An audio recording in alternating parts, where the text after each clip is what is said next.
Hello everyone, in this video we will see how to connect Slack to N8N.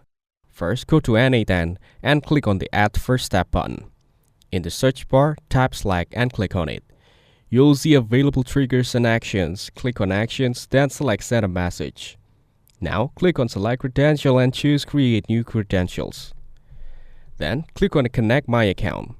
A new window will open where you need to enter your Slack workspace URL. After typing in the workspace URL, click on Continue. Once your Slack account is connected, go back to the workflow.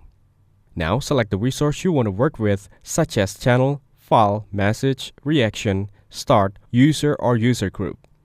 After that, choose the operation you want to perform like delete, search, or send. Then choose the recipient. This can be a channel or a user. If you choose a user, select how you want to identify them by ID, by username, or from a list, and then enter the corresponding username. Next, select the message type.